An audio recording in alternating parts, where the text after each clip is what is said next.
This is Mrs. Osmondson, and you're listening to the Bomber Buzz. It's a great day in the Bomber Nation. You're listening to the Bomber Buzz, our podcast out of Berthold Public School. I'm Principal Jacob Jenkins. Joining me today, as usual, is Dean of Students, Mr. Paul Rudolph. Paul, happy birthday today. Well, thank you. Get that out here on the podcast. And we got a busy week coming up here now that we're back in school. We do. And, it actually was even busy, as we speak right now. We've got some wrestlers down in Fargo, and the girls played last night. The boys played tonight. It's a busy road. And then, next week we jump right into it again. Girls basketball goes at home, at Bishop Ryan. We play Bishop Ryan at home on Tuesday, January 7th. We go to Surrey. That's a boys and girls doubleheader on January 9th.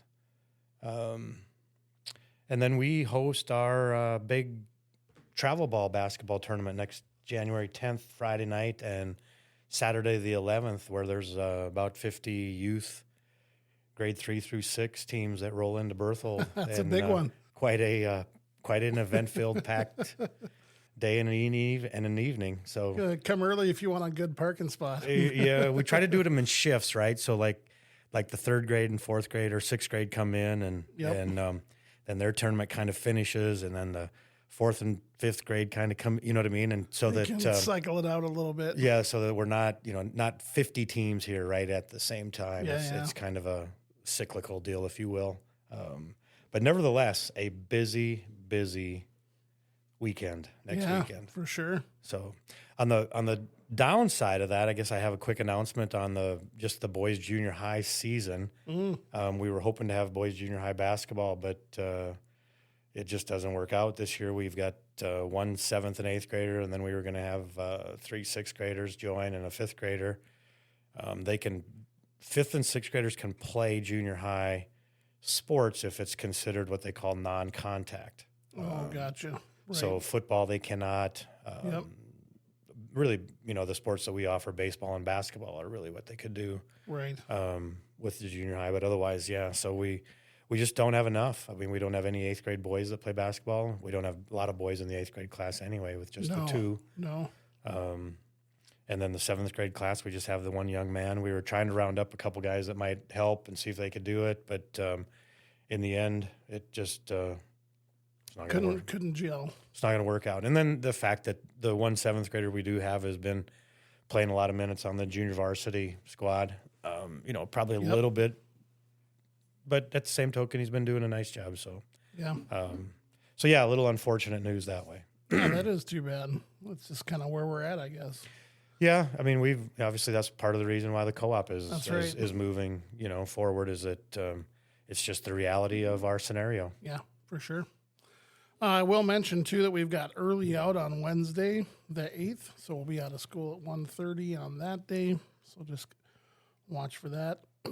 Looking ahead, Paul, something exciting we got coming up towards the end of the month, I think I'll just mention here, is our Hall of Fame inductees for this school year. On January 23rd, we'll be inducting our new Hall of Fame.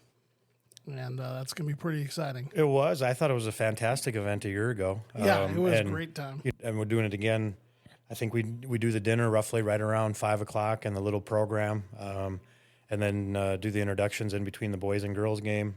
Be roughly in that, I suppose 6:30-ish range. I think last year it was around 6:30, 6:40. Yeah, somewhere right in that range, where we do the do an introduction in front of the crowd and it's great. Unveil their pictures and plaques and all that kind of stuff. So it's awesome to recognize all that they've put into the school and us. So and we can talk more about that next week. I guess as we lead into it. So just throw that onto your calendars. Next week we'll tell you who they are if you haven't seen. We'll leave it a mystery. Yeah, if you don't know. That's right. All right. Well, we got a good episode here. We've got part 3 of our interview with Mr. Mike Lautenschlager from he's a school board member, and if you haven't heard the first 2 segments, you should really go back and listen to those. It's pretty pretty great.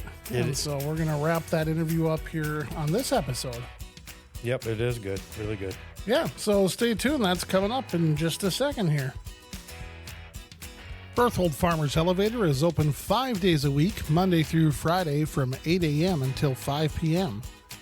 If you have spring wheat, corn, canola, durum, yellow peas, or feed barley, make sure to give them a call at 453-3431. Visit their website at bertholdfarmers.com for the latest in market, weather, and news information. Berthold Farmers Elevator is a proud sponsor of the Bomber Nation. My name is Kelly Holkalter. I teach science here at Berthold. And here's my fact for the day. Our Earth is spinning at 1,037 miles per hour, and we're traveling around the sun at 67,000 miles an hour. And now you know. We're back on the Bomber Buzz with part 3 of our interview with school board member Mike Lautenschlager. If you haven't heard parts 1 and 2, you should go back and check out our December 20th and 27th podcast episodes. On the 20th, we had part 1, and on the 27th, we had part 2. So here we go. The interview has already been going on. As you've been on the board for 29 years, what do you think the strengths of Lewis and Clark, Berthold, Plaza? What are the strengths? What are the strengths as you see them? Well, I think I shared with you, Paul, I've been on 29 years. I've worked with 2 superintendents in 29 years. That's pretty good. I know people that have been on the board 5 years and worked with 6 different superintendents. Right, right. And that creates that stability. I say worked with, but you don't really get to work with them. Yeah, Not you on know, that 6 quick a and 5 turnover. years. You hardly remember their name. You hardly remember their name. But Yeah. the stability here is, I guess maybe you could say that with me on the board 29 years. I don't know, but but there are not very many places, even in North Dakota, that you can say that about. But to be here that long and work with 2 superintendents is unbelievable to me. Yeah, that really is. I don't think I've looked at it. And I mean, the same, there's been 3 different principals, or 4, but that's not very many either. Not in that span of time. No. So stability is huge for our district. Good point. Really good point. And I think we've been very fortunate with both superintendents to get exceptional people in there to lead our district. So I guess that's the biggest strength to me. Yep. You've been, you know, in the 29 years, been on the board, been on different boards, just about president of the entire school board association at one time. Yes. Yes. How do you, do you ever just sit there and go, wow, what a great thing it was to grow up in a smaller community and not be in this larger urban area? Absolutely, Paul. For 11 years, I traveled nationally with the state school board, right, attending meetings. And most of those sessions at those meetings had nothing to do with even the state of North Dakota. So my time was spent in the hallways visiting with people, and unbelievable the stories you hear about what they deal with on a day-to-day basis in their public schools. And the only thing I could think is every time I came back is, wow, how lucky are we to live where we live and appreciate what we have. That's probably the hardest part. Yeah. And to say thank you to the teachers, the people here that care in the community, because you don't have to go very far away to lose that. That's for sure. No. And even the biggest thing, I guess the most popular question probably was, how do you deal with buffalo crossing the highway in North Dakota? And this is very recent, Paul. This is not I could believe that story because I told the kids here one day, I moved back to Minot State in 2007 and was recruiting a young man from California. And he's like, hey, you guys, this is a weird question, coach, but do you guys have the internet? Like, what? What? Do you have the internet? You're off the list. You're off. We're done. I'm like, what? We just got this fancy box that computes for you. You can put numbers in it. Like, oh my goodness, one of the smartest states in the country, dude. Right? Yeah. At any rate. The other thing I always got, Paul, was, we'd talk about school issues and things, but the weather just baffled people. Oh, yeah. I was in New Orleans for the national convention, and they got a skiff of snow. And I mean a skiff. There wasn't a half inch of snow anywhere on the ground. Schools were shut down for 3 days. Oh, yeah. Oh, my goodness. And I had breakfast with a state board member from Louisiana, and he said, how do you guys deal with this? I said, it's just part of life. We live this way 5 to 7 months out of the year. Yeah. You don't call school off because it snows. Can you imagine? But, I said, on the other hand, you're not equipped. He said, no, that's right. our county has one snowplow. Yeah. For 1,000 and some miles of road. Right. He said, we can't clear them. And I, so you have no choice but to call school off. Right. But we have to plan for it. So it's no different than you having lake or ocean accessibility. Yeah. Sure. It's environment. You have to plan. And yeah. Yeah, no doubt. No question about it. How about over the years, just like community involvement? Have you noticed a change in community involvement in the schools? yes and no. I would like to see more community involvement, I guess. More home involvement. Because we have the kids here 8 hours a day, but their education has to continue at home as well. And it's a different way of seeing the same problem you struggle with all day at school. Right. You go home and ask mom or dad, they might have a whole different way of showing you that. And you get it. Absolutely, that happens. And it should happen. Yeah. And that's part of education. It's not just here at the building. It's got to be at home as well. Yeah, for sure. And I think understanding that this is a public school, everybody is welcome here. No doubt. And we can't change everything for one or two students.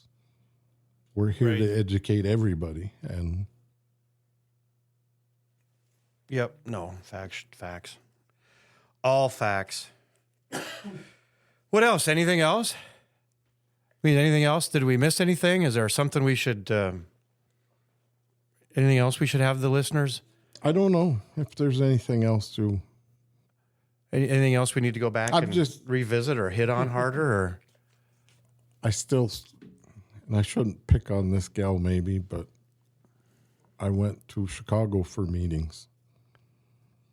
And I ended up sitting at lunch with a board member from Wisconsin.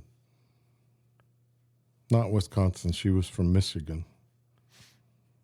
And she was campaigning to run for an office, a national office. But for an hour and a half, I sat and listened to her talk to me about poverty and how her schools were very high rate of poverty. So she started a program 6 years earlier, and they raised $2 million a year to fly kids to Japan to see how Japanese kids deal with poverty. And this went on for an hour and a half, all these stories, and got to where I go with them, some teachers go with them, principals go with them. I mean, I liked her idea, but at the end of this, she turned to me and asked what I thought. I said, for $2 million, you could feed a lot of kids right in your own community, couldn't you? Right. if you can raise it to go to Japan, can't you raise it to address the poverty in your community? And I think I offended her, but to me, that's, I guess, how I view things. It's that simple. If you can do that to take kids to Japan, why not do that to feed the kids that need to be fed? Yeah, start in your own backyard first. Yes. Yeah. Don't worry about Japan. Yeah. It's How were they? Did they learn anything from how they were solving the problem? I don't think so. I mean, in Japan, it's a whole different culture. So very different. And you're not comparing, just like education. We can't compare our kids to kids in Japan or China because we don't know who's getting educated, who's not. Right. That's right. Right. They don't have the same concept of public education that we have. So compare them, yes, but you're not comparing apples to apples. Then. Right. I think that's what a lot of comparisons do, right? Yes. You kind of pick out things that are going to fit your narrative to make it look a little better, and not necessarily tell the whole story. Just kind of give you the story that we want you to hear. Yeah. Just like probably any study. Yeah, without whoever pays for that study is going to get the results they want. you always try to read into that. Yes. Where's the bias first? Yes. Is there a bias? Where'd it come from? Because somebody is funding this. Somebody funded it. Somebody's, I mean, to be honest with you, sometimes like the collegiate ones, the kids that are just, hey, I'm going to try this one. Let's see what this shows. Well, their study's not big enough. It's a random sample, probably 15 kids. But here's what we found. Interesting. Nobody paid for it, Right. but it's not a real big sample size, right? Yes. Sometimes those just get my brain clicking. Anyway. Well, and mine too. And it's interesting, at this last convention, there was a gentleman presented to the whole group about attitude and well-being. And then he did a breakout session. And he asked people to just give them example of how they keep their mind set dealing with issues and people. And I did not answer him during the session, but after the session, I told him for me, I learned years ago doing this, that I get up in the morning and there's fog on the mirror. I choose to be happy because I'm alive and well. Yeah.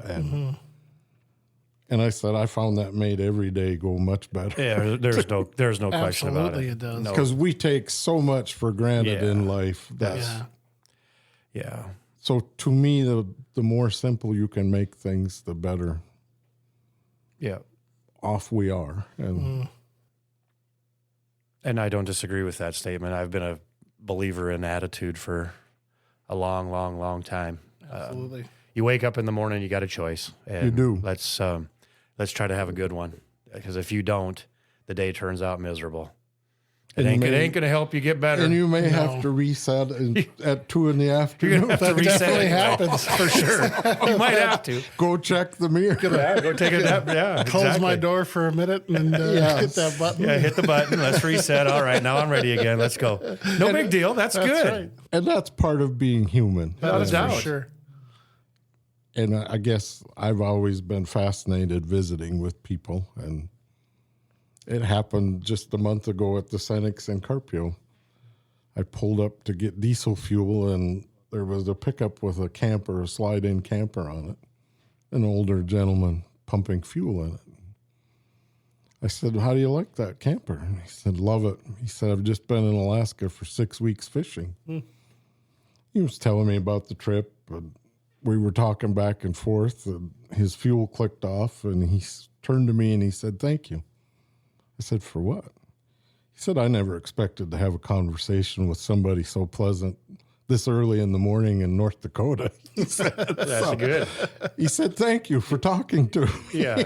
Isn't that crazy? You is crazy. Make a good guy, or make a guy, good guy probably, made his day a little bit better. Just because Retired guy, and I said, "You traveling alone?" He said, "No, my wife's in the camper sleeping." Yeah. But he said, just to say thank you, Yeah. made my day. Good yeah, stuff. for sure. Something that simple to. Yeah, good stuff. Yeah, that's real good. Right on. Well, this has been fantastic. Yeah, thank you so much for being here with us, Mr. Lautenschlager. We really appreciate it. I'm sure we'll be asking you back. We got a big legislature session coming up, We do have. and I'm on that legislative committee for the School Boards Association. I just got my list yesterday. oh We start meeting in 2 weeks Okay. yeah, and meet every week to help sift through legislation and yep, how it's approached. And we have very good people at the office that deal with it, but for sure.